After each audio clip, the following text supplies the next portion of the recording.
this issue. Okay.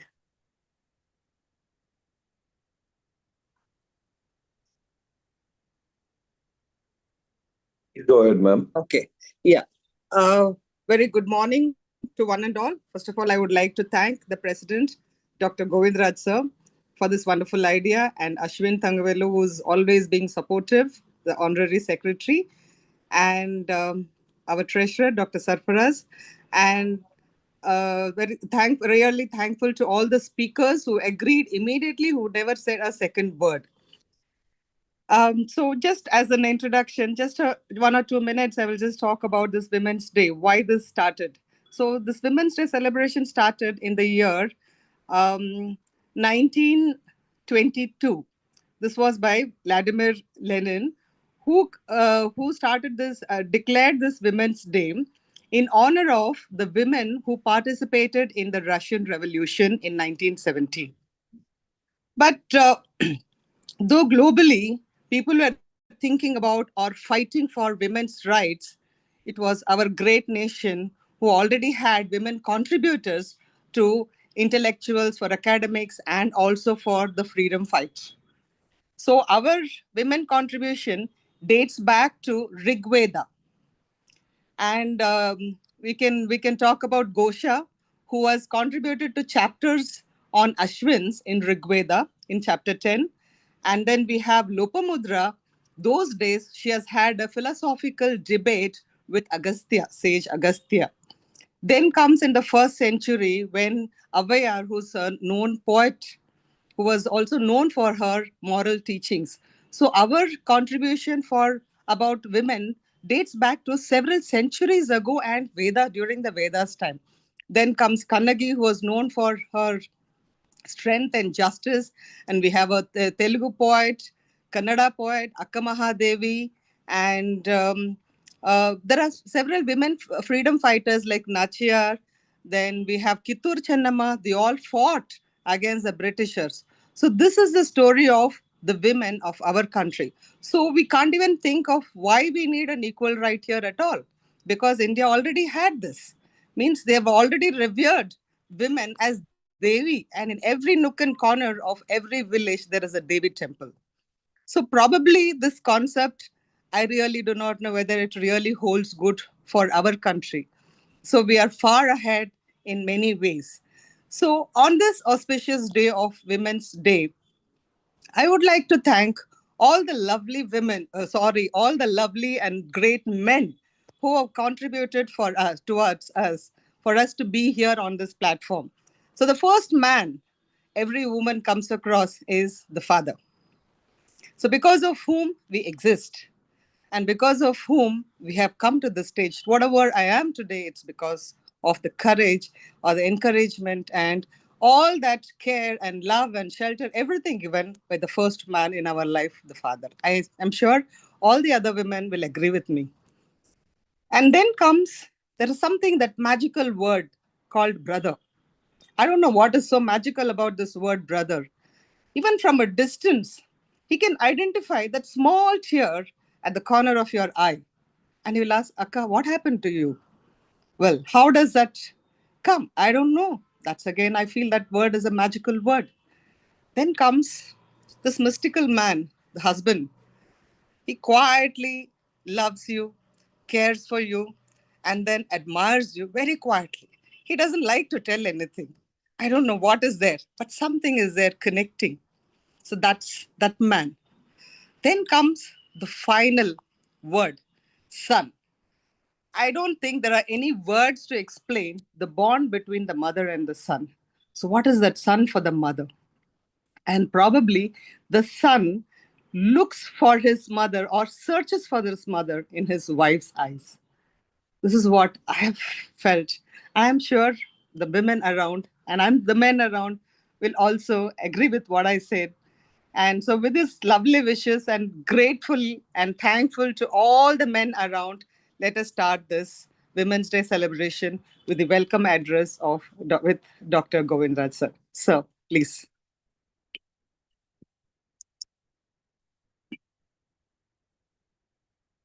You're not audible, sir. You have to unmute. Absolutely wonderful, Kalaivani. So it is so nice to hear the history of this Women's Day and why it is being celebrated and what is the idea of celebrating it in India and what is the perspective in which everybody looks at it. And it's wonderful. First of all, thank you for this lovely introduction on this Women's Day. First, I wish all the lovely ladies today in this forum a happy Women's Day. And this is the first platform in which I am addressing as the president of IAGES. I'm extremely honored to be on this occasion with all our team members of IAGES present here. To start with, exactly the same words what Dr. Kalaivani said. We don't think of equality in ages or women and all, because this day I think is only celebrating it, nothing to think about equality, because never we had any question mark about equality in our surgical field as far as I know. And so it is only a celebration where we are doing here. And thanks for all the speakers who are here for their, we are all waiting for their wonderful talk. And this year's theme, as you all know, is going to be give to gain. What do you mean by give to gain? I've been having this lot of thoughts about give to gain. I always thought that you give more than you expect anything. And as a surgeon, what do you give? You give your knowledge, you give them your skill, you nurture the youngsters in the art of endoscopy, in the art of laparoscopy, and then ultimately it is more experience which you share with them. So there are always you give in every walk of life, but as surgeons we give a lot to the youngsters.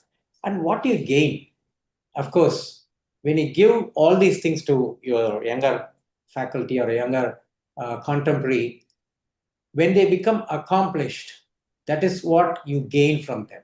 When they become accomplished laparoscopic surgeon or robotic surgeon, and that is the time when you think that what you gave to them as the one you gain from them. I always had a very different perspective on which, but now I really changed the perspective in which give to gain. Whenever you teach that art of surgery to your youngsters, there will be a time when you need these youngsters. Probably you will need a surgery to be done on you. At that time, if you don't have this good youngsters who have been taught the art of surgery, there will not be good surgeons around you to treat you. So, always in looking at the surgeon's perspective, you always have to give. Probably, I don't want anybody to have a surgery to gain on it, but that means a lot of value to that when you give a lot. And this day, as an IAGS, we are all united. We are celebrating this Women's Day, International Women's Day. Thanks for this opportunity, and thanks for all the speakers who are going to give a lovely speech on their topics which are assigned. And this forum, I think, is going to be live on YouTube and with this on the Zoom platform. I hope such a kind of platforms happen this year. And thank you very much, Dr. Kalaivani, and over to the speakers now. Thank you very much. Thank you, sir. We'll start off with the first speaker, sir. Dr. Madhuri Patnaik will be the first speaker on appendicitis and pregnancy. So we've chosen topics related to women only today. Kalaivani, I would request you to introduce all the speakers by what they are, from where they are from, before they start, I think. Yeah. Dr. Madhuri Patnaik is a consultant laparoscopic surgeon, a very famous person. She's going to be the first speaker, and she's from Patna. Bhubaneswar, ma'am. Sorry. I'm from Sorry. Bhubaneswar. Then we have Dr. Arunima, consultant surgeon from Jamshedpur. She will be talking on pregnancy, cholelithiasis in pregnancy. And then we have Dr. Jaya Maheshwari, who's going to talk on proctology, minimal invasive proctology in women. We have Dr. Lakshmi Kona, who's going to talk on the hernia in women, which is going to be different. So welcome all the speakers. So we'll start with the first speaker, Dr. Madhuri. Thank you, ma'am. Thank you, President sir. Thank you, all the respected seniors here. So I would like to share with this, share my screen. I hope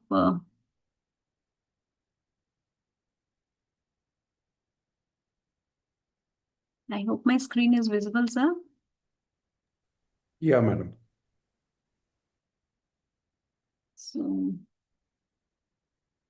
So, thank you for the opportunity to all the women members of the IAGES to give this talk to me on this Women's Day. I'm really proud and privileged to talk on this. And so a happy International Women's Day, very well explained by President Sir and Kalaivani ma'am. So because when women rise, the world rises with them. So that's what was my talk, and my topic straight away was acute appendicitis in pregnancy, the challenges and management. Definitely, it's a very good topic given to me on this. So we would like to see what are the things I would like to highlight. What are the things to be noted, especially in pregnant women and in appendicitis, and its challenges in surgical anesthesia field and the team management as such. So, coming to this war front, the epic fury is on here. So in this operation, there is a distraction time again. Similarly, we would see the appendicitis in pregnancy, how it distracts and how it diverts you and how it gives you challenges on diagnosis. So coming to the introduction, I would say acute appendicitis during pregnancy may be associated with several maternal and fetal complications. It is the most common non-obstetrical surgical emergency during pregnancy, occurring in approximately 800 to 1500 pregnancies. So the diagnosis is again challenging. It may distract you. The classic symptoms like nausea, abdominal pain overlap with the symptoms of acute appendicitis. So we definitely have to be very suspicious, very cautious, very vigilant in diagnosing this and suspecting this, because once you suspect, once you know, then only it will be easier for the surgeon to diagnose and the further management, because the enlarging uterus always displaces the appendix and then it causes a trouble in diagnosing, because the symptoms again gets symptoms and signs especially gets shifted to other quadrants of the abdomen. So this was the etiology. Usually the considering the factors of pregnancy, the increased progesterone levels may cause, these are the proposed reasons for acute appendicitis, which is the most common non-obstetric cause. The increased progesterone level may cause the relaxation of GI smooth muscles, leading to stasis and infection of the appendicitis, leading to appendicitis. The next probable cause could be the anatomical changes, where the displaced appendix causes an increased risk of obstruction, leading to the inflammation. Immune system changes occurs during pregnancy to protect the fetus, thereby affecting the body's ability to respond to infection, making them more susceptible to inflammatory conditions, which may lead to appendicitis. So this is one more reason, because these could be the possible factors which we may consider why this is more common. Then the diet and lifestyle is again a cause, because the lack of physical activity, as we all say during pregnancy, constipation may lead to constipation, fecal impaction, and appendicitis. Infection, again, any trivial or minor GI infection or urinary infection may also trigger the inflammation in the appendix. So the presentation is a pain migration, which is very common, and while right lower quadrant pain is the classical symptom in the McBurney's point or in the umbilical and right lower quadrant, which may be shifted upwards, and the appendix can migrate cephalad towards the right hypochondrium as the uterus goes. So by the third trimester, pain may be felt in the right upper quadrant. So the milder symptoms, the gravid uterus, why it is milder? That's what I was telling about the operation epic fury, which has again distracted all of us. See, the anterior abdominal wall gets lifted up as we advance in the trimesters of pregnancy, months of pregnancy. So in that case, the gravid uterus, as it lifts the abdominal wall away from the appendix, we all know the parietal peritoneum is the pain-sensitive part. That is why when it is away from the appendix, it reduces the symptoms of pain, and the symptomatic presentation again is very less. So the suspicion is very important, and don't look for always for the typical signs and symptoms of rebound tenderness and all those things. So as we can see, these are the sizes of the uterus during the weeks of pregnancy, and accordingly the position of appendix, which shifts from the right iliac fossa to in the first trimester, usually it is in the right iliac fossa. During the second trimester, it is mostly in the lumbar region, and it proceeds up to the right hypochondrium in the third trimester. Few European researchers have also shown that this migration hardly is clinically seen in almost all the pregnancies. Only in few cases the appendix is shifted up. But yes, the symptoms may differ. As the milder symptoms are there, we must always suspect that this could be the cause of pain abdomen. So what are the diagnostic modalities? Ultrasound is definitely safe for fetus.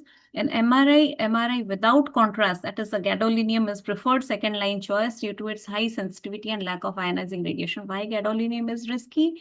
Because gadolinium may cross the barrier, the placental barrier, and may go into the bloodstream of the fetus, and the fetus may excrete, and that could be in the amniotic fluid, which the child may swallow, leading to stillbirth and other complications. So use of MRI during the workup of pregnant patients in suspected cases definitely reduces the negative exploration rate by 50%. CT scan, because of the radiation, should be avoided during the pregnancy, and MRI is the preferable diagnostic choice. Now, what could be the differential diagnosis? Could be gynecological cause, obstetric causes could be the same, like preterm labor, ectopic, abruptio placenta and all. The surgical causes could be an acute cholecystitis, urinary calculus, which is very common, urinary calculus, and a renal colic or a pyelonephritis. So we must differentiate between all of them. Now, the surgical management is immediate surgery, the standard treatment to prevent perforation. So nowadays, with SAGES guidelines and many other references, as we were recently referring to, acute appendicitis, the conservative management is almost not advisable, because that can lead to complication later on, which is again difficult for the risk, increases the risk for the fetus. So laparoscopy versus open laparoscopy is often the preferred modality of treatment with the better visualization, though some studies suggest a higher risk of fetal loss compared to open surgery. But anesthesia agents are also quite safe, and laparoscopy done in good experienced hands should be the treatment of choice for acute appendicitis in any trimesters of pregnancy. I'll come to that. So the positioning after 20 weeks, patients are often placed in a left lateral decubitus position to avoid compression of the vena cava by the uterus. Now, the fetal and maternal risk, gravid uterus obstruct and inhibit the movement of omentum. That is the policeman of abdomen, thereby preventing omentum to localize the infection. That is why the infection increases very rapidly during the pregnancy, which must be noted. So we cannot just leave the patients only with the conservative management in these cases. Perforations, delayed diagnosis significantly increases the risk of rupture, which occurs more frequently in the third trimester. And this again increases the risk of preterm labor, fetal loss, peritonitis, and all such complications. Coming to the anesthesia, definitely second trimester is ideal for all the surgeries. But with the advanced, better treatment, better healthcare facilities, we can go ahead in any trimester of pregnancy with the explained risk to the mother and the child. So the continual fetal heart monitoring is very important, and it is to be guided by a team management of neonatologist, of anesthetist, and the surgeon. Everybody should be there to monitor along with the obstetrician. And continuous monitoring of EtCO2 is mandatory. Patient position, as I've already explained, is a 30-degree left side tilt. And the safety of anesthetic agents, it is, as I said, it is very safe. and it is not shown to be teratogenic in human. So what is important is ensure the maternal oxygenation and avoid hypotension to protect the uterus. So these are the coming to the port positions in laparoscopy. So as you can see, the first trimester, these could be the post. Usually what is important is 4 to 5 centimeters proximal to the fundal height of the uterus in the confirmed week of pregnancy. That is ideal. So you can modify the port positions as per the position of your uterus. Usually in the second trimester, as the first camera port, you can go up as high as epigastric region as well. So the basic tips is, as I said, the camera is supraumbilical 3 to 4 centimeters above the fundus. Technique is definitely an open Hassan's cannula technique for camera access. Few centers, advanced centers, also use an ultrasound guided insertion of the camera trocar to prevent any damage. But in India, I don't think it is needed, as we all know, are comfortable with the Hassan's technique. Insufflation is keep the abdominal pressure to the lowest to maintain the visibility. Ideally 10 to 12 is minimum, or max to max we can go up to 15 mm of mercury, which is advisable. And please don't handle or don't touch the uterus, and it is like a no touch technique to the uterus during the procedure, which is very important in any trimester.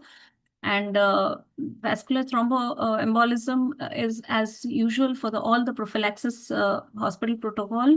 You do it, and especially the pneumatic compression device is the best one if you use it. Tocolytics is recommended by some only in indicated where you see the increased preterm uterine contractions. So this is a small video. I would like to thank Dr. Kalavani ma'am for sharing this video to me. This was the 3-port position. This was a pregnancy in the second trimester when the patient presented with pain abdomen. You can see the uterus being distended, and gravid uterus can be seen reaching up to the umbilicus. So the port was taken at the epigastric region as mentioned earlier.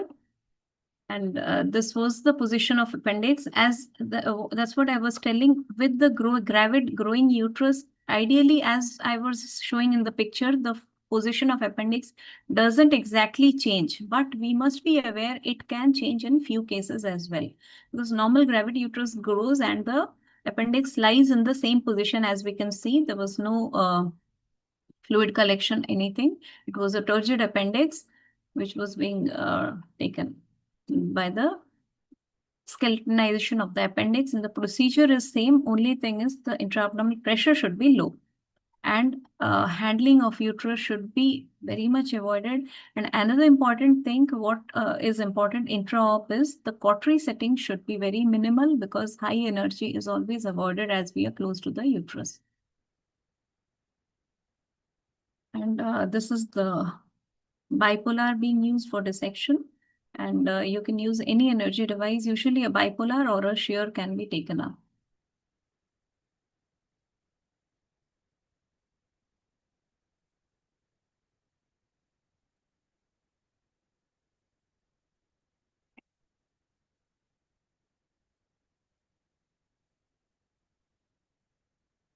So window is being created to take down the appendicular artery by the bipolar, and that's it. Then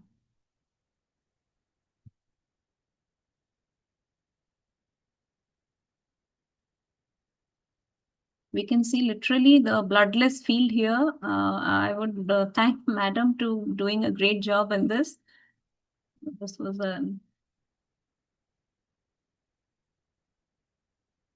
it is important always to go to the base of the appendix, because that is where we have to ligate the stump. We have to ligate the appendix, because unless and until we go to the base, if we leave a few more than 2 centimeters of the appendix, then we may have there may be the risk of stump appendicitis later on. So always follow the appendicular stump to the base, and till you see the convergence of the tinea coli of the cecum and the distal ileal loops. So that was the endo loop being taken and ligated and taken out. through the 10 mm trocar. The extraction could be ideally should be in an endo bag, small endo bag, to prevent any risk of infection to the port site after the surgery. So that is one message. Yeah, this was a very small appendix. So with the 10 mm, it could easily come out without any touch to the port site. So that is very safe. Infected organ should not be in touch with the abdominal wall tissues. So patient selection and decision making, as we saw in this SAGES also guidelines, and all these references show the lab can be done during any trimester of pregnancy when surgery is indicated. There is no role of non-operative management for uncomplicated acute appendicitis in a pregnant woman because of a higher rate of peritonitis, fetal demise, shock, and venous thromboembolism as compared to the operative management. The recent evidence for the use of antibiotic alone for treating acute appendicitis has not been extended to the gravid patients.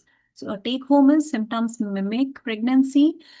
We must be very careful. Acute appendicitis is the commonest non-obstetric cause for acute abdomen. Prompt diagnosis improves the prenatal outcome, and early surgical intervention is essential.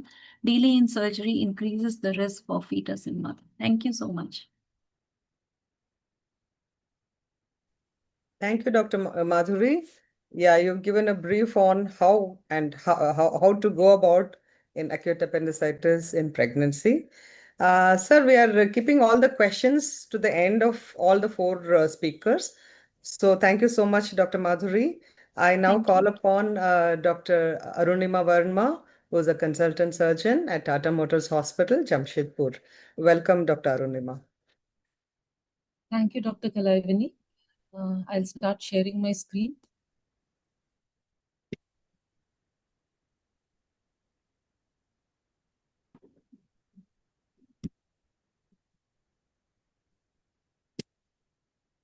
Is my screen visible?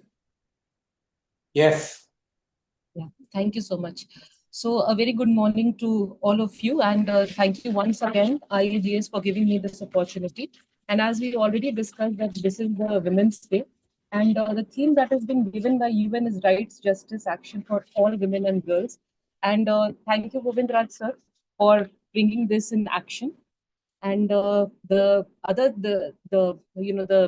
is the Give to Gain is a campaign that has been taken in this theme. So I hope we are able to give as much as we can as women leaders, which has been projected. So cholelithiasis in pregnancy is my topic, and I think a lot of has been already covered as far as pregnancy is concerned by Dr. Madhuri, and she has already made it very easy for me to take this forward. So when we talk about the incidence of gallstones in pregnancy, it ranges from 3 to 12%, and symptomatic diseases are from 0.05 to 3%. It is more common in the multiparous women, and the risk increases with obesity and advanced maternal age. When we look at the pathophysiology, estrogen and progesterone, they both increase over the period of pregnancy from first trimester to third trimester, and it is actually the highest in the third trimester. So what happens is that estrogen levels are markedly elevated, which leads to increased cholesterol secretion in bile, which leads to supersaturation of bile with cholesterol, and this makes the bile lithogenic. On the other hand, progesterone levels which are rising cause relaxation of the gallbladder smooth muscle, and they reduce gallbladder emptying, causing delayed gallbladder contraction after meals, and this, along with the lithogenic bile, causes biliary sludge followed by gallstone formation. The types of gallstones which we know are cholesterol stones, and this is the most common in pregnancy, as we have already seen the pathophysiology. They can also be pigment stones, mixed stones, and sludge formation. And what is important about sludge formation is that at times it may resolve after in the postpartum period. So at times, if sludge is not causing much symptom, we need to just conserve.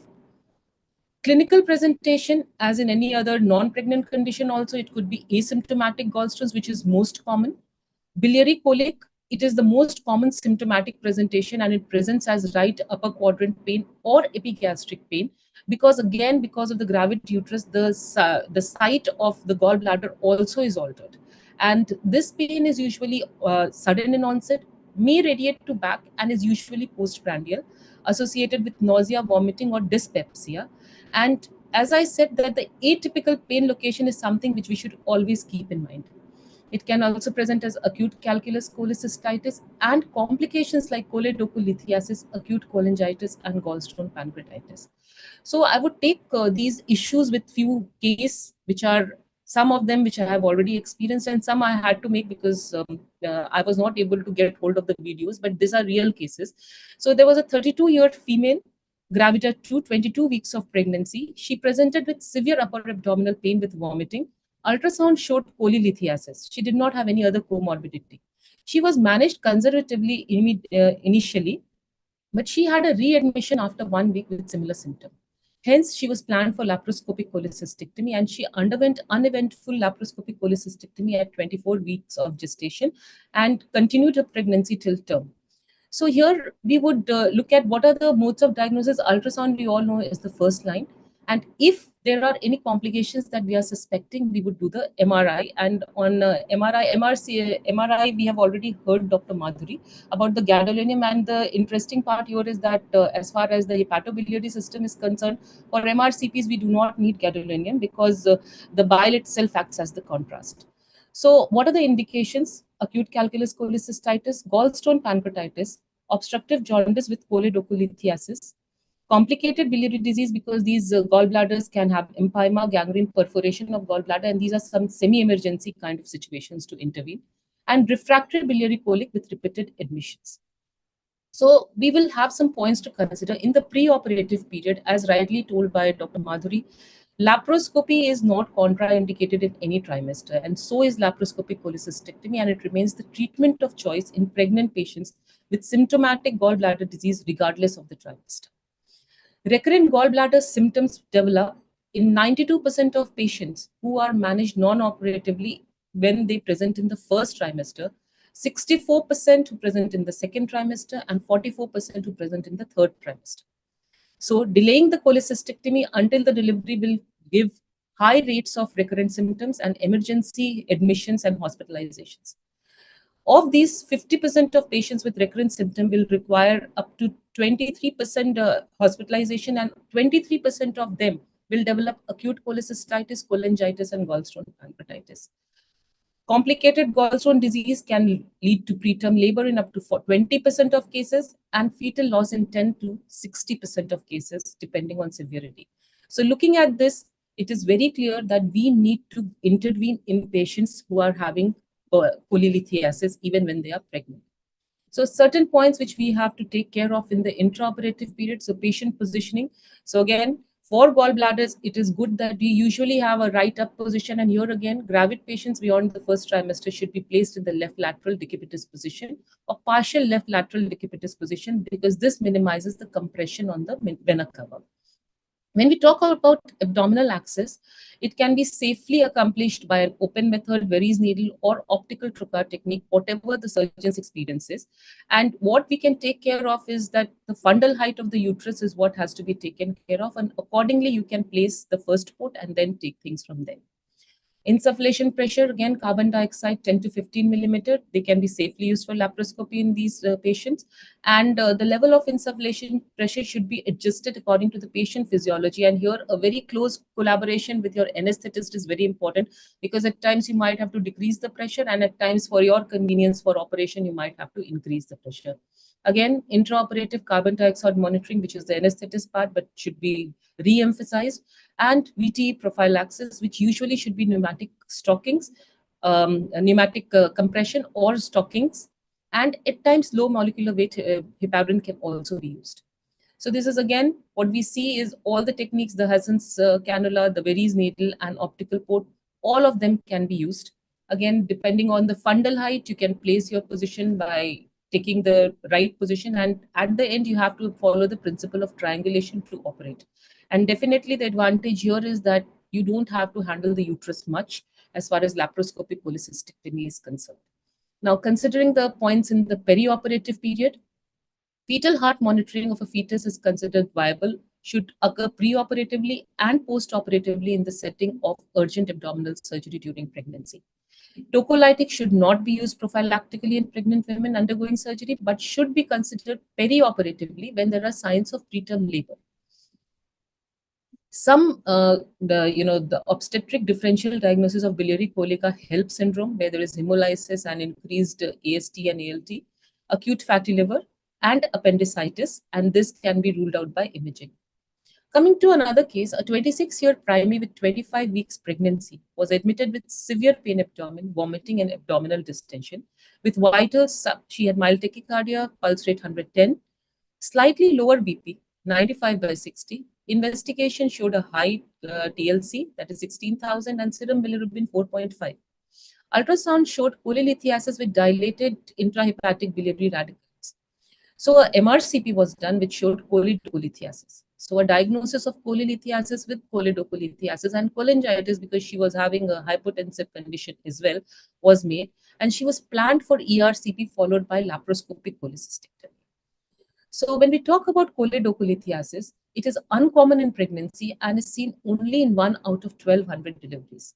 Diagnosis is again similar to non-pregnant women by the use of ultrasound and MRCP. And MRCP, as I already mentioned, is non-contrast, hence safe. Here I would like to mention about haste MRI. So at times when you are taking up and it's a complicated pregnancy and you also want to know about the fetal well-being, this is a new technique that has come up, haste MRI, which is half Fournier acquisition single shot turbo spin echo. And here what it does, it freezes the fetus, and the time of MRI is markedly reduced. So this is just for sharing, because at times you also want to monitor the fetal well-being. ERCP and sphincterotomy is the treatment of choice compared to open laparotomy when there is a choledocholithiasis in pregnant females. So what are the challenges and what are the recommendations when we talk about ERCP? The most challenging situation is the patient positioning when we talk about ERCP. Left lateral position is the best, while ERCP may need prone positions. However, there are experienced endoscopists who are also doing ERCP in the supine position, and so left lateral would not be a very big issue for them. However, I usually want a prone position, though I take a midway when it is a pregnant female. This was one case I have done, so I know it was a very big challenge because you have to protect the fetus as well as take a position. So position changes also have to be done at times when we are doing ERCP. Coming to fetal radiation, any radiation, not only in ERCP, in any time, 50 milligauss below that is the safe limit for fetal radiation throughout the pregnancy. The majority of the fetal radiation dose occurs as a result of radiation scattered within the pregnant patient. So when you're giving radiation in form of fluoroscopy, then what happens that it is not the external shielding which is enough, because external shielding is only protecting the fetus from the external one, but the fluoroscopy that we are using when we are doing ERCP, it causes scattered radiation within the pregnant female, and hence we have to remember this. And there are other techniques which we can use and avoid fluoroscopy as much as possible. And a no fluoroscopy technique can also be used, and that is wire localization, because we can very easily identify where the wire is going, because when it crosses the midline and goes towards the right, then you know that it is in the pancreatic duct, and when it is going parallel to the vertebral column, then you know that it is going into the CBD. The other method to confirm is bile aspiration, and at times sides of the guide wire you can see bile coming out. And if you have confirmed this, just a balloon sweep followed by a stenting can be done, and the residual stone can be removed after confinement so that you can avoid fluoroscopy as much as possible. When it is a complicated ERCP and you have to do a fluoroscopy, then what you can do is that instead of continuously, because in ERCP at times we are doing a real-time fluoroscopy also, that should 100% be avoided. And here you should just take snapshots. So that snapshots means just in between that, okay, you're in the right track. That is what you have to do. And again, it has to be done by very experienced endoscopists, not by learners and not by beginners. So biliary pancreatitis, symptomatic choledocholithiasis, or cholangitis are the usual indications, and these can lead to fetal loss if not treated properly. So hence they have to be intervened. Every endoscopic procedure, whether it is a ERCP, upper GI, or colonoscopy in situations, needs a pre-operative consultation with an obstetrician regardless of the gestational age of the fetus. As far as endoscopic procedures are concerned, it is safest in the second trimester. So this is a MRI picture where you can see the gravid uterus, you can see cholelithiasis, and there is a small stone in the CBD lower part also. Coming to the third scenario, where a 30-year-old gravida, a 30-year-old gravida 3 para 2 at 34 weeks of gestation, with no significant past medical history, no alcohol, and not on any medication, presented with severe abdominal pain, sudden in onset, intermittent in nature, mainly in the epigastrium and right upper quadrant, and radiating to the back. She presented to the emergency department multiple times with similar presentations since the 24th week of pregnancy. On examination, her vitals again, there was tachycardia, 110 per minute pulse, and normal BP of 110 by 65. Investigation revealed the derangement of the LFT with a serum lipase of 824 units. Ultrasound shows gallstones with acute cholecystitis. She was taken up for MRCP because she had increased lipase and it was diagnosed as acute pancreatitis. She was also planned for laparoscopic cholecystectomy. Now, coming to acute gallstone pancreatitis in pregnancy, it varies and is approximately 1 in 1,000 to 1 in 10,000 births due to the prevalence of obesity and gallstone-related conditions in pregnancy. It carries a potential of serious and life-threatening complications to mother and fetus, and the maternal and fetal mortality can be up to 3% or less. Now, coming to timing of surgical intervention in acute biliary pancreatitis during pregnancy, this is a challenging situation and there is no consensus recommendation as far as this is concerned. Gallstone pancreatitis, we would know that has high recurrence rate of up to 50% during the first trimester. So in pregnant patients, the management of gallstone pancreatitis will need a multidisciplinary discussion and has to be decided case-to-case basis without any single guideline. Initially, conservative management with supportive management with IV fluids, PPIs, analgesia can be done. But in view of recurrence, laparoscopic and endoscopic interventions may be needed. So my takeaway message is cholelithiasis occurs in up to 12% pregnancies due to pregnancy-related hormones that increase bile cholesterol and cause sluggish GP-emptying. Laparoscopic cholecystectomy can be performed safely during any trimester of pregnancy, provided patient is selected right. ERCP can be used for cholelithiasis and cholangitis in pregnancy. Second trimester being safest under moderate sedation with minimum fluoroscopy and good fetal monitoring. Acute gallstone pancreatitis needs multidisciplinary approach with decisions on case-to-case basis, but in view of recurrence after supportive treatment and risk to maternal and fetal life, intervention may be needed. These are my references, and thank you very much for your patient hearing. Thank you, Dr. Arunima. That was well on time, and I think you have put all the points very well in a very, very subtle way. Thank you so much. Maybe now call upon the next speaker, Dr. Lakshmi, who will be talking about hernia in women, which is definitely different when compared to what happens in men. There is no gender bias here, but the anatomy and physiology itself is different. So let's honor that. Dr. Lakshmi, who is a consultant surgeon, laparoscopic surgeon from Yashoda Hospitals, Hyderabad. Dr. Lakshmi, please. Yeah. Thank you, Kalaivani, and I thank Dr. Just a minute. Dr. Govindraj and Ashwin for giving me this opportunity and creating this platform. Definitely, when Dr. Govindraj was introducing, he said that we never had that male-female divide in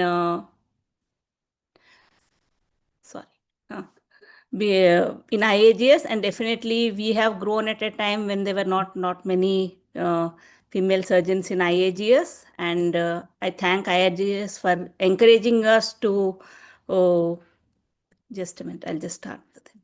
For encouraging us to grow and also teach, like Dr. Govindra said, that you have to mentor juniors, and here without bias we mentor both male and female surgeons, and that is the way we should go, that both the male and female surgeons should take equal priority in improving their skills and nurturing the next generation. So my talk, as Kalaivani said, this is a very common disease in the general population, and we can see that in her females it's a relatively a lesser incidence, 1 in 5 males will develop a groin hernia, whereas 1 in 50 females will develop a groin hernia. And the incidence of inguinal hernia at birth is around 1.9% in the female child being born, and the boys to girl ratio, boys have more incidence, that is 6:1. So nature has given the female gender a protection from the groin hernias, which happen in most of the general population. And most of the or all of the hernias are indirect protrusions. We rarely see direct hernias in females. If it is direct happening in the direct region, it could be a incisional hernia post a section and all that. And most of them could be sliding hernias. That is different. That is what makes it different. That because the hernia can contain genital structures like ovaries, fallopian tubes, and sometimes the uterus too. So this is what we have to keep in mind, especially when we are doing the female child, that you don't go in and cut whatever structure is there. It could be her tube, it could be her little ovary, or it could be her little uterus also. There are no independent risk factors for inguinal hernia in a female, but a strong family history favors them, and the protective activity of sports or doing physical exercise right from younger age, and childbearing itself is a protective thing, because the muscles and the transversalis fascia following a childbirth, mainly if it is a normal delivery, becomes more strong. So that prevents the small indirect hernia, indirect opening to widen in the female. So nature has given some protection to the female gender by making the transversalis fascia stronger in the inguinal canal floor. But then why we have to know about female hernia? Because females have a higher mortality risk when dealing with a emergent hernia, because in female the femoral hernia is more in compared to a inguinal hernia. And femoral hernia, if is not easily detectable, lot of females have lower abdominal fat and it can be masked. So any lady complaining of persistent pain in the groin has to be evaluated, and sometimes if nothing is found, at least do a diagnostic lab, you will find something that is there. Because if you neglect a femoral hernia, it is easily prone for strangulation and can cause death or cause prolonged morbidity in the female. Once there is a diagnosis of inguinal hernia in a female, it should be repaired spontaneously or promptly whenever it's detected, because from the first year of life there is a high chance of incarceration and damage to either her pelvic organs like the tubes, ovaries and the uterus, or to the bowel, which can sometimes get trapped. And when the in elderly or in adult females, if you find the organs, the reproductive organs in the inguinal canal, then there could be some defects of the genital tract development. So when we see a male hernia, we don't have to think so much. We have to see whether it's a direct, indirect, and whether there are other comorbid factors like obesity, smoking and thing, and we go about. But when you're doing in a female, when I searched through the literature, I said, oh, we have to think so much that you have to see if there are any reproductive tract defects, congenital defects, and the round ligament, what we see passing along with the hernia sac is actually the gubernaculum of the ovary. So sometimes if we find the ovary lying in the inguinal canal, then it is mimicking the adult testicular descent. So because of lack of the male hormones which normally cause the testicular descent, this ovary gets pulled by the gubernaculum, which we name it as round ligament, and gets stuck in the inguinal canal. So, and also I found out from the literature that inguinal hernia in females should raise the suspicion of the child's nuclear sex, because they are saying that 2% of female child with hernia has intersex differentiation syndrome. So they may look like morphological females with female organs, but are basically a male genotype. So this is what I learned, and from next time when we see the female child with hernia, we have to keep this in mind. Now coming to the operative strategy. Hernia is a surgical disease. There is no medical treatment for hernia. We can have expectant management for some time, but all hernias need treatment. And when we treat a hernia in a female, we have to see whether we are going to put a mesh or not. So if you don't put a mesh, in certain situations we don't put a mesh, if the lady is in a childbearing age and planning to still yet to complete the family, we preferably avoid a posterior mesh, because if you're going to do a laparoscopic hernia, you're going to put a posterior mesh, then the lady has to go for a C-section, then the obstetrician will fall in trouble because of cutting through the mesh, which they are not expertise with, and they may end up in problem. But if you don't put a mesh, there's higher chance of recurrence for the female hernia. And if you do a onlay repair, if you do a open Lichtenstein repair, then there is, if the recurrence happens, it recurs in form of femoral hernia, because with Lichtenstein repair, we are not covering the whole myopectoral orifice of Foucault. So this is very important, that when you are operating a female hernia, preferably offer them minimal invasive surgery. And then coming to the choice of procedure, whether it is TEP or TAP. We can do either of them. Each has their own benefits, but a TEP repair, even though technically challenging, is more preferable because a female peritoneum is very thin. And if you venture to do a TAP and then you suddenly your peritoneum is tearing, because when you're suturing, then you can end up in trouble. So what are the factors favoring a TEP repair for a inguinal hernia repair? One is you are not violating the abdominal space.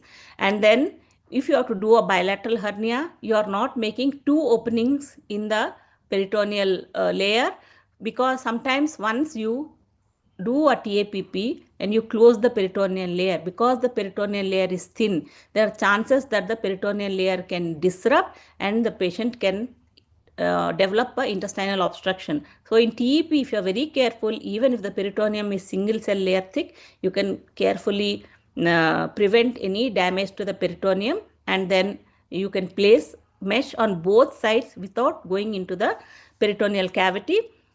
But still, a lot of surgeons prefer to do a TAPP. It is the individual choice. And more than 30% of the female hernias are groin or femoral hernias. So even though it looks like a inguinal hernia from outside, always think of a femoral hernia when going for operating these patients. And what are the factors favoring a TAPP? If there is prior pelvic surgery and or has exposure to radiation and all, then the peritoneum can be very densely adherent to the posterior rectus muscles. And then for a novice surgeon or a beginner, it could be difficult. So these are the cases where you can offer to do a TAPP. If the patient had a hysterectomy previously, or the patient had some pelvic radiation for some CA cervix or that, and then or some laparotomy for whatever lower abdominal bowel pathology, and then comes to you for a groin hernia repair, then a TAPP is preferable. And also TAPP gives the option of exploring, knowing the other side of the groin, that sometimes you find that from externally, clinically, there is no hernia, but there could be a small lingering hernia, which we detect on the other side, and you can safely repair it at the same go. Now coming to this suprapubic hernias, they are, even though they are ventral hernias, but they happen in the groin region, and happen more specifically with females because of the two surgeries. One is LSCS and sometimes a open abdominal hysterectomy. And the difficulty with these hernias is that they are prone for higher recurrence rate because the lower end there is no muscle, and you have to make sure that the mesh is adequately adherent to the Cooper's ligament, and there are a lot of important structures like the bladder and the vascular and neural structures, and so these are very technically challenging hernias and usually happen more in the female population. So I will like to show some videos which are part of my collection. Now you can see this is a femoral hernia. We are doing it the extraperitoneal way. First, the extraperitoneal space is created. We prefer to do most of our hernias extraperitoneally, whether it's lap or robotic. And you can see this lady had she had persistent pain and was being treated at so many places. And you can see there's so much of momentum stuck in it. So reduce the contents and then again go around. Now that is the round ligament or the gubernaculum. So if the lady has finished her childbearing, then we can safely divide the round ligament.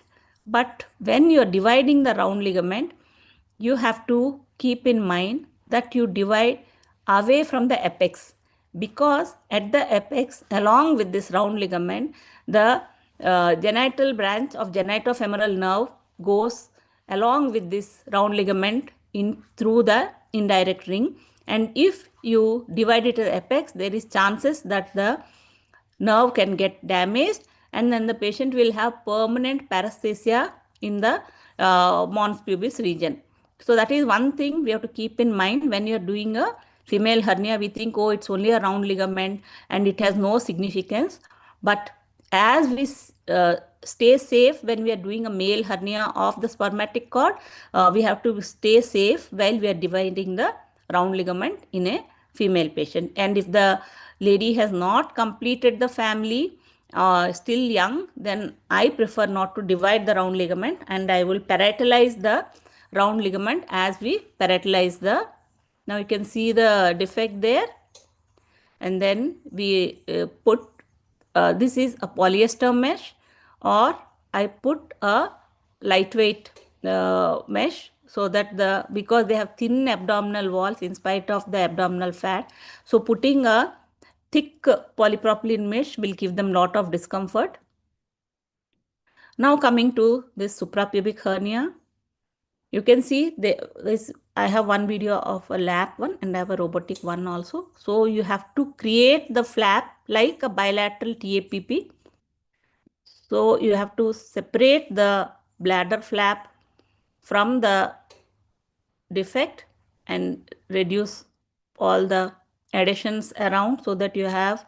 Why? Because in laparoscopy, either you can do the TAPP way, or you have to do a partial extraperitoneal technique, what we call the tape technique. So here, this is a tape technique. You can see I am using a mesh which will go far beyond the hernia defect, whereas the lower end of the mesh is tacked to the Cooper's ligament. This is very important. If you don't fix the mesh to the Cooper's ligament, then the high chance of recurrence is happen, because the mesh there is now no muscle there for the mesh to take a grip there. And then we close the bladder peritoneal flap. So that is why it's called partial extraperitoneal, because part of the mesh will stay in the extraperitoneal plane. Preferably use suture to close it, because a lot of people tack the peritoneum to the mesh with tackers. In a male it may work, but in female sometimes the peritoneum is very thin, and later after the surgery is done, if the lady coughs or strains, the peritoneum can shear apart from the tackers and cause a internal herniation. Now this is a TAPP video for You can see this is the right indirect. See, the direct area is always intact.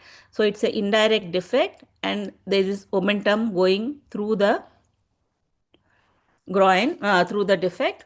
And so we always check the other side to see if there is any hernia. That is the advantage of TAPP, whether in male or female. And then we create the peritoneal flap.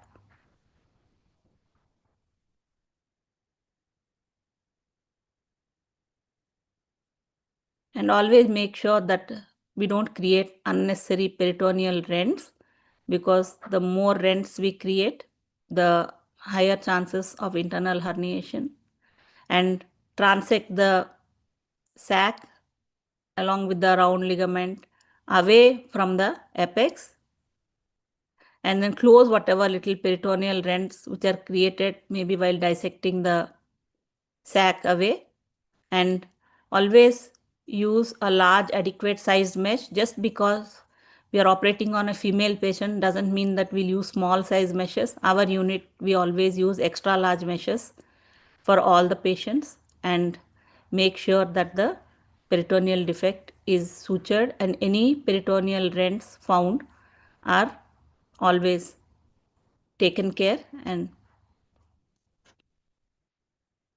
now coming to with robo, now it is more comfortable. You can see the vision is great, and you can see this lady has undergone 2 times IPOM for her suprapubic hernia, but she had recurrence. I can see the whole bowel sitting in it, and you can see a lot of mesh there.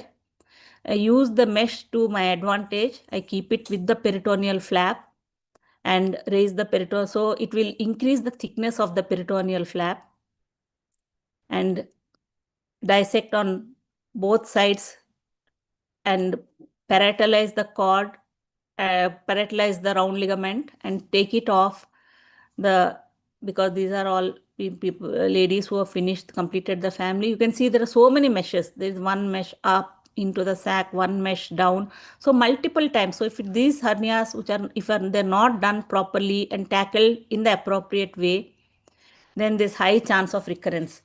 And here also we fix the mesh to the Cooper's ligament. So that is mandatory, that you fix the mesh to the Cooper's ligament so that the mesh doesn't move off. And then these are all done extraperitoneally, so there's no need to suture the peritoneal flap back. So I would say that female hernia, even though it's a common surgical problem, it has its own nuances. And especially for young females in the childbearing age, you can offer a herniatomy and tell them that once they complete the family, they should come for a complete repair with a mesh. And if wherever possible, always offer a minimal invasive approach, because that will help you detect all the hernias which are not normally radiologically visible, like the femoral and sometimes an obturator hernia. And I also take this opportunity to invite you all to Hyderabad, January 28, 29, 30 for OSICON. We are doing an annual obesity conference. I would like to see you all there. And thank you once again, IAGES, for this opportunity. Thank you, Dr. Lakshmi, as usual, with those lovely videos and so many points that that makes it little different in the women. So really great. And we will be waiting for some questions later. So please stay with us. Thank you so much. We now move on to the last speaker, Dr. Jaya Maheshwari, who's from Jaipur, Jyoti Hospital, consultant surgeon. Dr. Jaya, over to you, please. Yes. Am I audible? Yes. Yeah. So a very Please share warm. your screen now. Yeah. Yeah. So it's.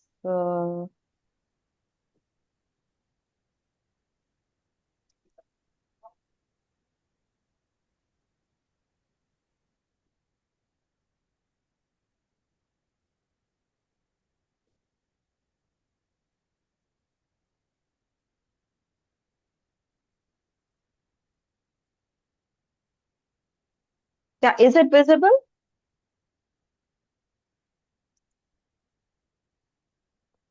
Yeah, is it visible? Yes. Dr. Yes, it's visible. Yeah, so a very warm welcome from West Jaipur, and heartfelt thanks to our esteemed president, Dr. Govindaraj, our young, dynamic Dr. Ashwin, secretary, Dr. Sarfaraz, all the leaders of IAGS, and all the warmest friends that I owe, as I take it as my family, of course, with all the rights. Very warm welcome and greetings. So this is a special day for all of us, and I am here today to speak on how we apply the principles of MIS in proctology. So here I go. So this is to all us lovely women. So now look at this picture, what it seems like. This guy, this is a 1400 BC picture, and I found it in Chrome. And you can see that this is some proctologic surgery about to begin here. But what you note is the knife and the blood which is oozing out. Can you all see? Yeah. So as ladies, of course, we are not afraid of blood, but of course, we would want a MIS option. So let's look at all this. So we all have learned the excisional therapies we offer in proctology. So it is most effective, but then you see in this picture that it can lead to this. And us women have a very delicate perineum. Of course, we can bear the stretch, but we do have very thin muscles. So we should be offered MIS. So these are the hemorrhoids, which all of us as surgeons, we already know. And these are the management options. These are office therapies, and these are the minimal invasive options. Now, the most trending is the lasers. So now, as MIS surgeons, we have to work in this MIS zone here. We have got very thin muscles, a very delicate perineum. Anteriorly, we hardly have any muscle because there's a rectovaginal septum, and after a few births, there's a very thin zone. So these are the minimal invasive options here. We are looking at the IRC, the lasers, and the staplers. But then the question is, these therapies, where to use what? So let's look at, I'll start by stapler hemorrhoidopexy in women, how it is different. So these are the indications. You can see this in this picture, that this is the perfect indication that we are looking at a subcategory C and D. It can be a grade 2, 3, 4 hemorrhoid, but then it involves nearly whole of the circumference or more than 50% of the circumference. Of course, we have to rule out any symptom of ODS in the lady, and we have to score it in the Longo score table, and then proceed in whether we perform a star surgery or we perform a stapler surgery. So pick your patient nicely. Now, what are the contraindications? The contraindications are we have to have a virgin rectal mucosa. If any of the surgery has happened, any of the inflammatory bowel disease, polyp, tumor, anything which is affecting the rectal mucosa, stay away from this. So now your theater set should be perfect. Unlike in laparoscopy, you have a very minimal area. The whole theater is at one end, but you are working in this area, and everyone has to look upon what you are doing in that 2 centimeter zone, right? So your patient's legs should be nicely tucked up. They should be the hips, and the knees should be hyperflexed. So your legs, the patient legs are away. Your assistants to your left and right are nicely set in, lending their hands to you. And then everyone behind your back can watch and assist in their own ways.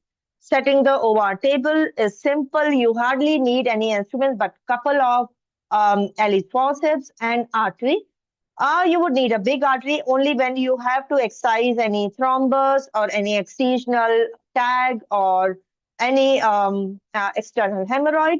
So this will consist of couple of small artery forceps, mosquitoes and arteries, and small retractors, and then Vicryl 2.0 and 3.0 are a must to achieve hemostasis.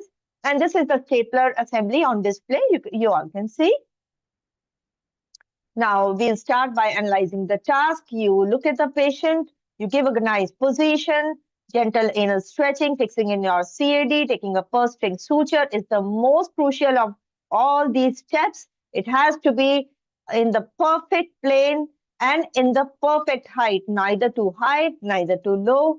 And then inserting the anvil and tightening the purse string, tightening the stapler assembly, counterclock opening, firing, counterclock opening, achieving the hemostasis, and then out and inspect your staple line. Now, this is a pre and post-operative result on the table, and I will show how the procedure goes in a lady and what are the tips and tricks that you have to watch out. So now judge the prolapse as is visible in this video. Hold the anal verge, and you have to you have to take care of the prolapse. Reduce all the prolapse while you are fixing in your CAD, and you see all the prolapse has been reduced, and fix your CAD right on the anal verge. If there is any external component, you have to suppress it. Maybe you insert a gauze in these slots available. And see the anterior slot, it is so thin. The anterior, the muscle is lacking. Basically, you have the vagina and just a centimeter of space, and then your CAD is there. And do you notice this thin speculum, which is there all the time, and your assistant is holding up the cervix? It is just to reduce any enteroceal and lift up the pouch of Douglas. Now, your purse string has to be in the right height, and this has to be 4 centimeters up from the dentate line. So this is a perfect execution of the purse string. Minimize your bites and be in the right plane in the submucosal plane. And wherein you pull out your needle, from there only you push again your bite and come back where you started. You see, it's just all of us girls are very good in suturing, and especially now we have become surgeons. So guess how good suturing we can do. And you insert your stapler assembly, your anvil, and you can see nice knotting happening here. We all are very good in knotting, be it words or be it suturing, right? So you can see the sim speculum. This is all the time held up by your assistant and elevated. So now you can, after a perfect knot throw, you can tighten your stapler assembly and reaching the green zone. And yes, you can see my opposite finger of opposite hand. I am feeling that I have not included any vaginal mucosa. And then I am tightening, waiting for a couple of seconds. 30 seconds is enough. Chant your mantra and think something nice, and then counterclock open. And you can see a nice hemostasis at the stapler line. Do not forget to examine your donut. It has to be perfect, and you shouldn't have any skip areas. If you have skip areas, just go back and fix them up. And Vicryl 3.0, you should keep it handy. And this is a perfect result. You can see right on the table. So now complications, they happen as in all the staple bowel anastomosis. But yes, here they can cause you urinary problems and bowel problems like impacted urinary retention, impacted feces. And then, of course, some persistent pain. You know, if you follow the right technique, you can stay away from all these complications. What I would stress upon here is your purse string suture height, and it should be in the right, people give an oblique purse string. It should be in the right plane, right height, and you should not go too deep. So you can avoid all these lists of complications like pains, hematomas, and residual prolapse. Even this can be avoided if you stay in the right plane and in the right height. Now, again, if a technique is not right, you can come across late complications. You can have sensitive patients, of course, but then you should know that your technique was right. And these can be taken care of. You can reassure the patient, check. And these strictures, pruritus ani, discharge, like in lady patients, Please stress upon a good hygiene. They have a habit of sitting in water for too long. Now, I give a whole sheet and I highlight the things which a woman has to take care of in her post-operative period. And this really works. They should avoid sitting in the water for too long. And then ice application is what I've learned in my experience. And of course, applying in the ointment and all.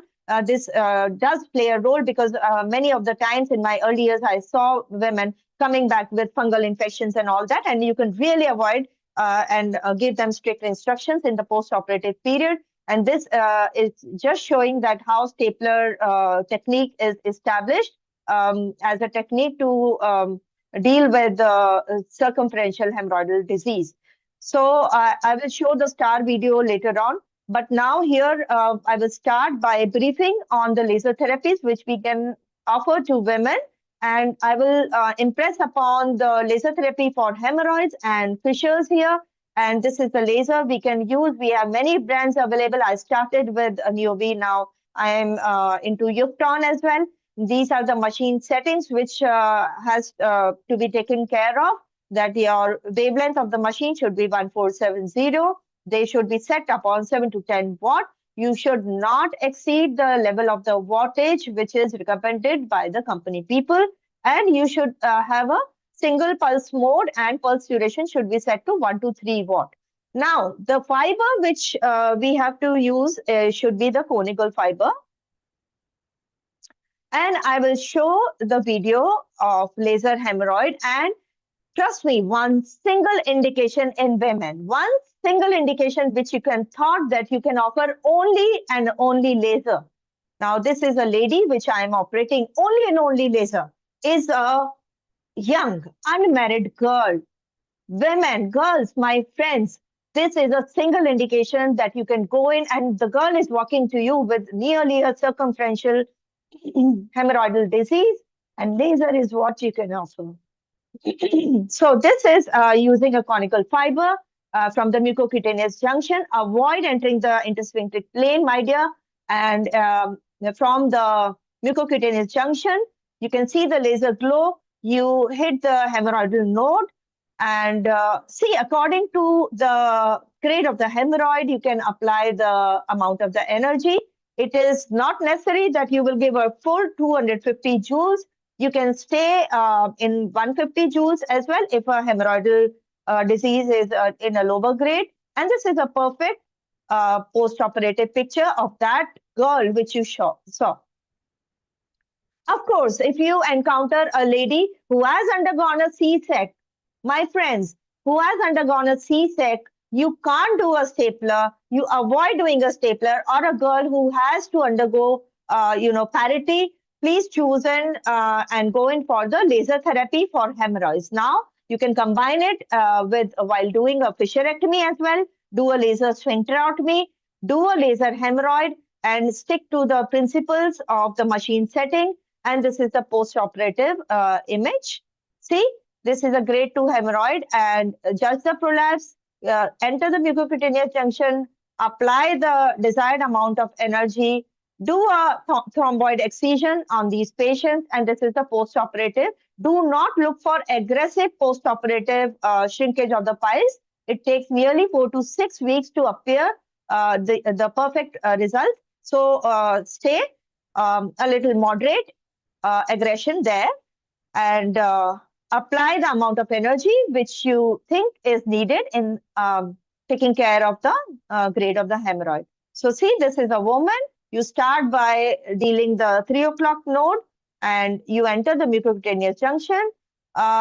Using the opposite finger, please see that the tip of your fiber is not near or the rectal mucosa, or not going too deep. So be in the submucosa and give the intermittent pulse to this. Of course, this has to be preceded by hemorrhoidal arterial ligation in each of these nodes. So this, you move into the 7 o'clock hemorrhoid. You can see the hemorrhoidal bulge. Look for the bulge, and again check for the tip of your fiber. And while you are applying energy, please keep on rotating the fiber because it has a tendency to stick there. And you see a nice glow. You should not be too near. You should not be too deep. Keep on rotating. And this is the perfect post-operative result. So the benefits are, in true sense, it is minimal invasive surgery. You can see right on the table, but for the perfect picture, wait for 4 to 6 weeks and see how we can apply this to ladies now. As a proctologist, as a hardcore proctologist since nearly 7 years from now, I'm doing minimal invasive therapies for women.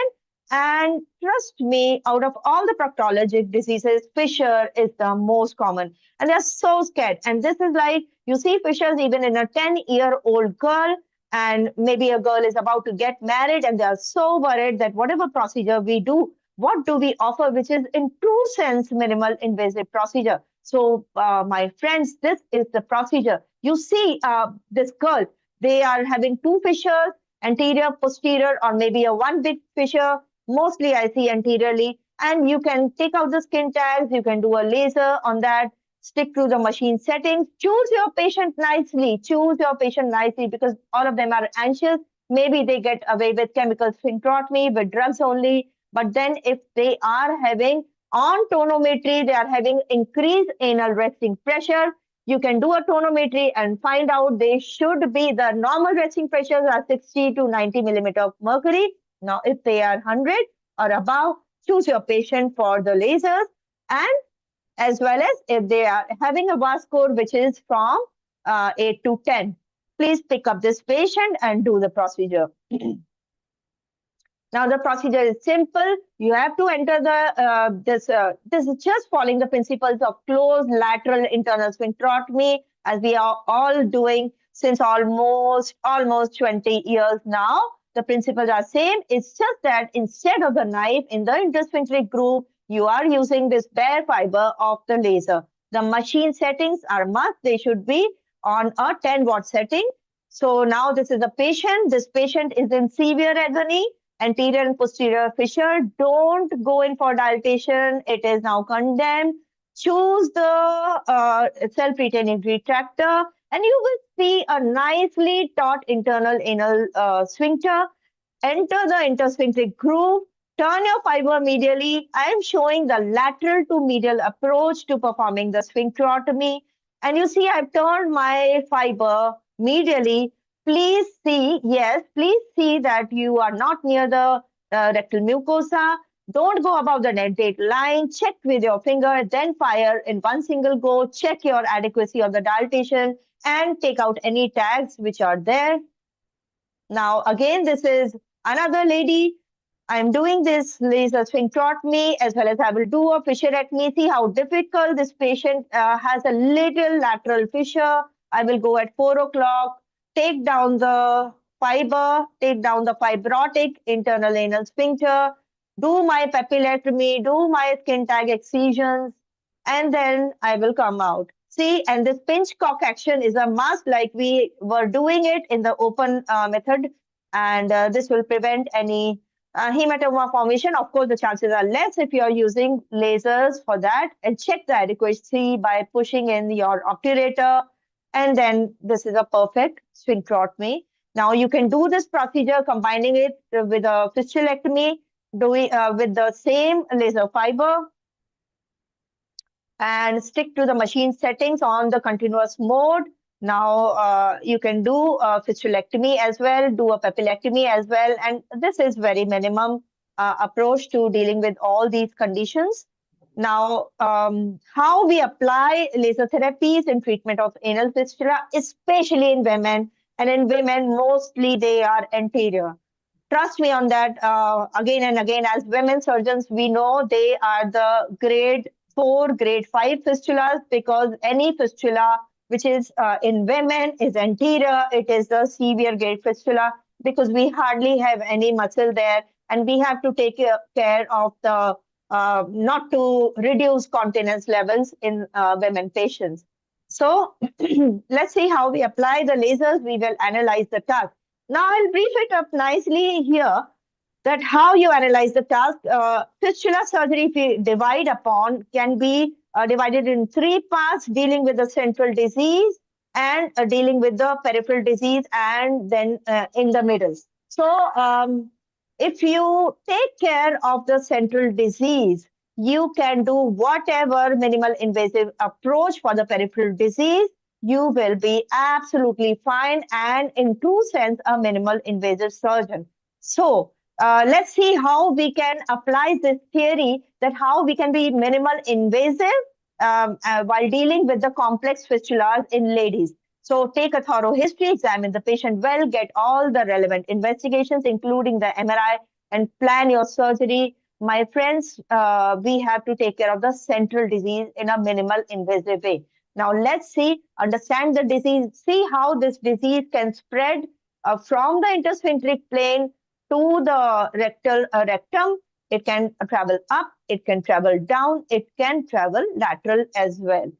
So just have a good investigative protocol there, study in the MRI, and plan your treatment. So these are the types of the fistula which we are looking at. Classifying is very important. That's how you can start analyzing your task. And we see how many classifications, there are many classifications like Parks and all. But as surgeons, there is this classification by our colleague Garg, which is very relevant to planning the surgery, because the Parks and all these James classification apply more towards the MRI study of these patients. So in women, you see any fistula will fall into grade 5. Now we'll start by let's doing no harm, planning on the case, which I mentioned. And I will right away show ladies' women's surgery. Yes, this. Just a moment. Yeah.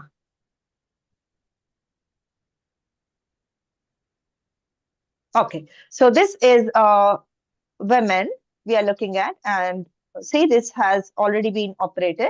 And now we will look into the external opening, its distance, and this is a case of double TS with horseshoe variant of fistula. Now we will start. Now this is how we have explored. Okay, this seems very simple. We start with coring out the internal opening of the fistula. And as I mentioned, this part is most important, because if you eradicate the internal disease, the internal opening, the central part of the disease, you can core it out, you can use laser, you can use this cautery, and you core it out nicely till the intersphincteric plane. And then you see there was also another intersphincteric fistula posteriorly, and you can be minimal invasive. See how nice minimal invasive surgery it has turned to be. And this is another video. Now this is a transsphincteric. Now this seems very simple. Okay, anterior fistula, transsphincteric, but then it is also having a rectal. Can you see this white dot here? It also traveled proximal. So while you're dealing with this central disease, with that only you deal with the upward extension, the higher intersphincteric tract, which is going up and perforating in the rectum. And you can see my finest curate, which I'm doing. And now I'll put my radial fiber of the laser here, and I'll start laser ablation of the tract. See, I can see the glow reaching right up till the perforation. And then I'll start withdrawing the fiber. And we are coming out. Take care of this plume smoke and avoid any pollution. There should be suction handy. Your assistant should be holding the suction handy. And see, not much of the hassle here. Look at and you can suture the rectal perforation afterwards. And this is the post-operative. See, so many things you did, and this is a true minimal invasive surgery. Of course, the disadvantages, it's a blind procedure, but one has to be very well trained in performing. Now I'll skip the PNS part, and we can also do. Yeah. Dr. Jaya, can we? Yeah. I'll just wind up. And just to mention that this is one I've innovated, half star. You must have heard about the anterior and posterior staplers being fired to the ODS patients. This is only the half star, wherein the anterior rectocele, which is very common in women. We don't see posterior in all the women of ODS. If the patient is having only anterior, see how the vagina is bulging. So you take only anterior stay sutures and you fire your stapler. This is a single full thickness, and you see on table only reduction of this rectocele, and you can cure this. This was my last video.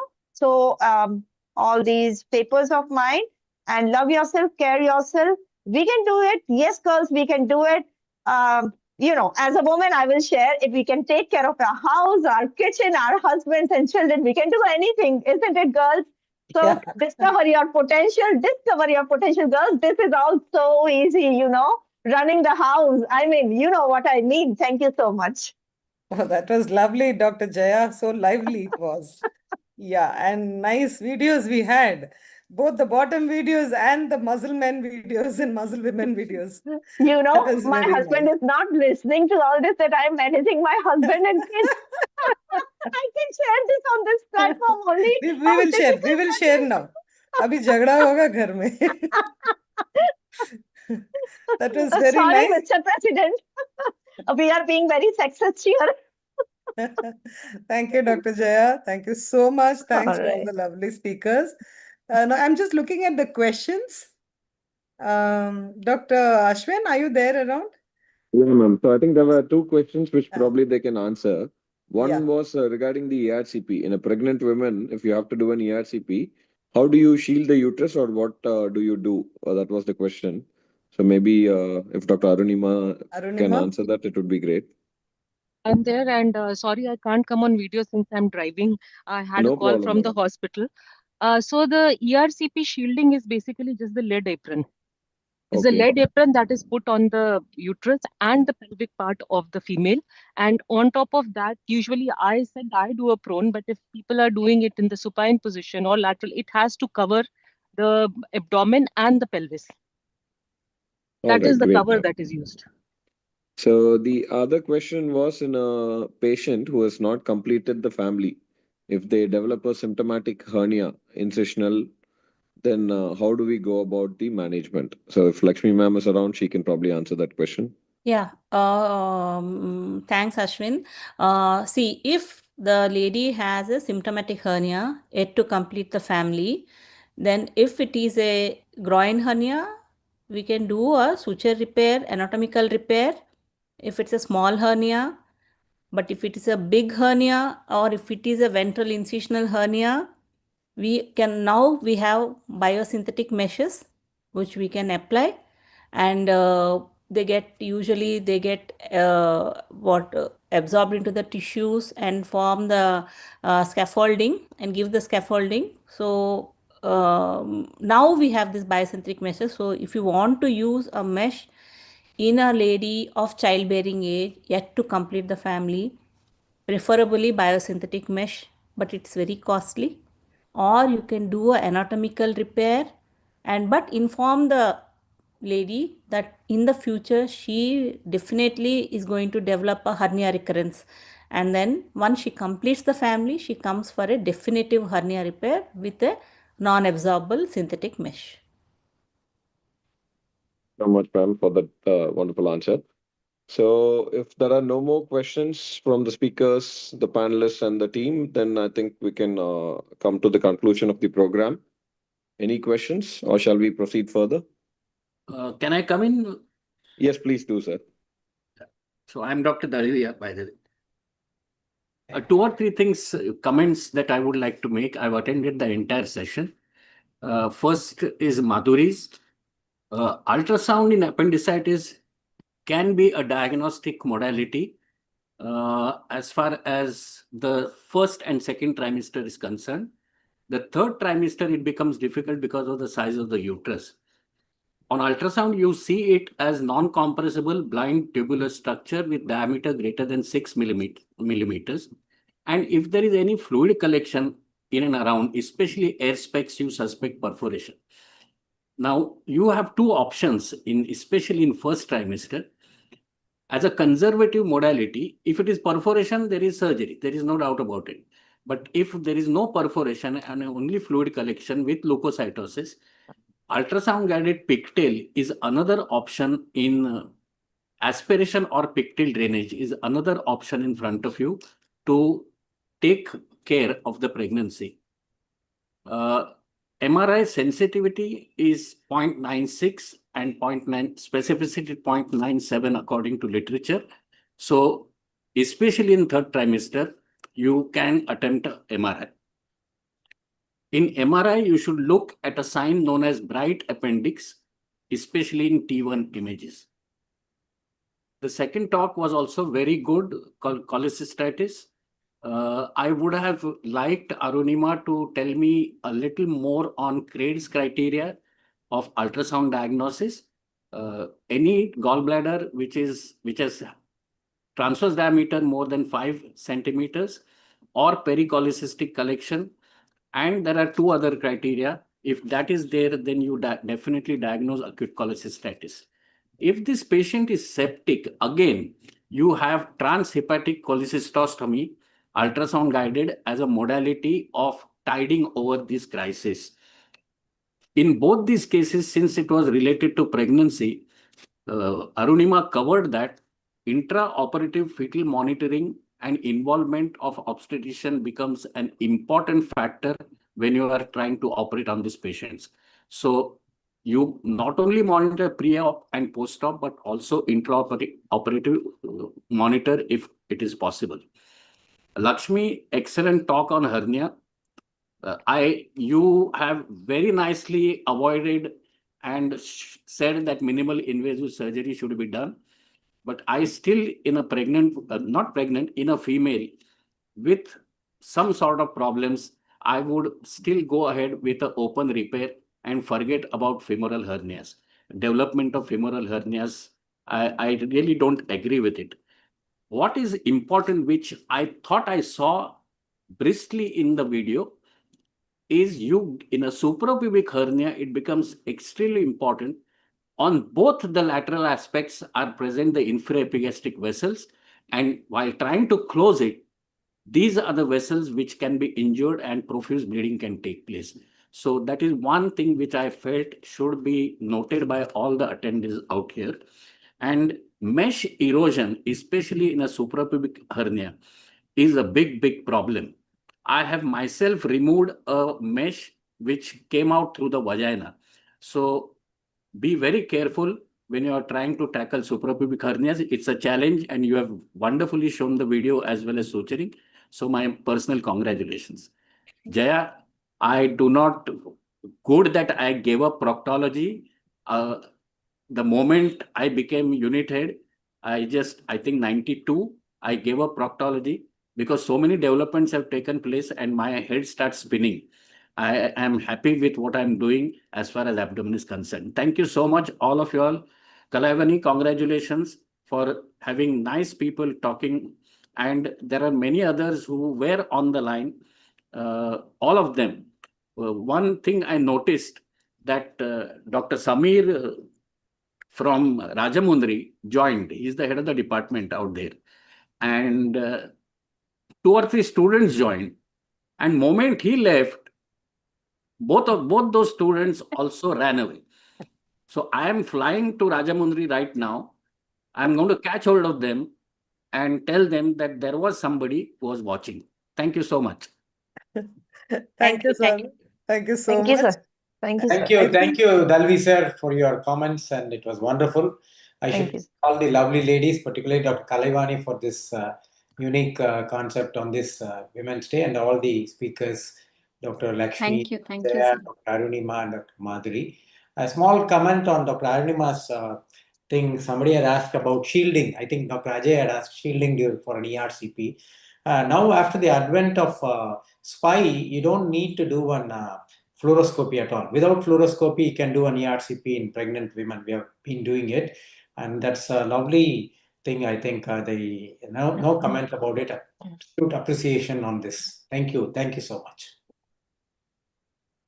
Sir, one at this juncture, I will fail to do my duty if I do not thank all the lovely men in IAGS and, of course, my teachers and all the men who have supported me at every step in my career.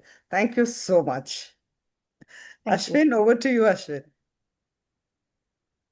First of all, I'd like to thank the leadership for providing an opportunity and a platform to have this wonderful Women's Day celebration. Because I feel women are so centric in all of our lives, and we cannot celebrate them enough. And every opportunity we get, I think we should be celebrating them a lot more. And that is only doing justice to them, or at least trying to show our appreciation is the least we can do. Having said that, I would like to first thank Dr. Kalevani for taking up this challenge of curating a wonderful program, finding the best speakers for the topics. And I should say that the program was so top notch that we all learned so much from the topics, and it clarified so many gray areas which we were having in our mind. And I think this would be a wonderful program for people to refer to as well in our YouTube videos at a later period as well. With these small words, I'd like to thank all the speakers for taking time off and contributing to this wonderful webinar. Thank you very much. Wish you all a wonderful day and a happy Women's Day once again. Thank you very much. Thank you. Thank you. Thank you. Thank you, Thank sir. you.